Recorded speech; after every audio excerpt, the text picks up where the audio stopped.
Working with lens flare can create some fantastic images, some really dynamic shots. Now in this case, I'm facing directly into the sun, which is creating the lens flare. And you can really, as I say, get some fantastic shots. And one of the big control factors you have over how it all looks, the mood of the shot, is through the exposure. Now, all these straight out of camera, there's no processing going on. We could go wild with the processing, with masking, and do all sorts of things, from minor to something quite much more sophisticated, if you like. But in this video, it's all about simply taking control of the mood of the shot through your exposure. So let's have a look at what a difference it makes. Now, the base meter reading for this exposure was f32, 50th of a second, ISO 100, and it was shot with a 70mm perspective. But I had it on f32 because I wanted the lens flare to be sharper, if you like. If I'd gone to, let's go the extreme, if I'd gone to f2.8, the flare itself would be much bigger, less defined, more blurry, larger, which is great. But in this case, this is what I wanted. I wanted a sharper lens flare, if you like. And then also the actual depth of field of foreground.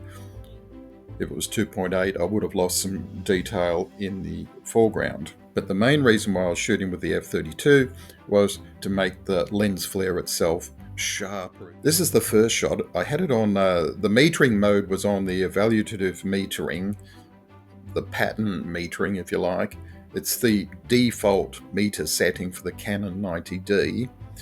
And I must say I was really surprised. I thought that the meter reading would bring it down to a darker image. So it's read it and averaged it out very well, very impressively.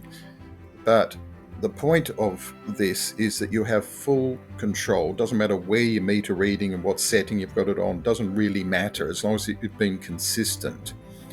And here we start to move around. So it will all come down to what mode that you want, but also notice how you can use the lens flare in that as a compositional tool. Like you can use it as like the leading line, the triangles, all sorts of compositional things as well.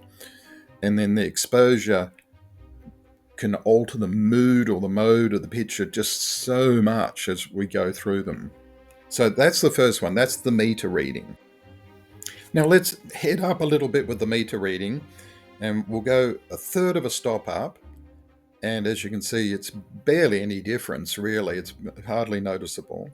So let's go up 2/3 of a stop. Now we're getting a bit of extra brightness, giving it that lighter look. Washed out look, different mode. Already it's a slightly different feel. It's lighter, it's brighter. Now this one is the full one stop above the meter reading. And depending on what you're using these photographs for, what the end use is, but boy, what a lighter, airy feel that this one has by going that one full stop above the meter reading. It's suddenly the whole thing is just so much a lighter image. Incredible. Now here's the absolute flip side to that. This is the minus one stop. Look how the mood of this image is completely altered. Notice how the lens flare, the definition and the emphasis of the lens flare has changed as well. It's not as perhaps as bold in many ways, but the mood of it all has now become a heavier picture. It's become much more moody. It's got a very different feel. Exact same scene, very different feel. Simply the previous one stop over, this is one stop under, and compare it to the meter reading. Now this one is 1.7 stops. Notice how the lens flare has taken on another dimension again. We've got some lovely color at the bottom of the frame as a result, catching the highlights of the waves, the little waves. That's lovely. And again, look how moody this shot is compared to meter reading or above meter reading. You really do have a lot of control. Lens flare and exposure. It gives you tons of control about how you want your image to look. So I encourage you to go out and experiment with lens flare. Go out and experiment with lens flare and your exposures under, over the meter reading. See the difference. There's no right. It's only about what your preferences are, what feels right for you. And indeed, what can happen is not only do you walk away with one image, that you enjoy both, perhaps one stop over, and there you are with another one stop under, going, wow, I love both. Next time you're in a situation with great lens flare, give it a go, experiment, muck around with the exposures and see what you end up with and see the difference and work with it, not only for mood, but also with composition as well.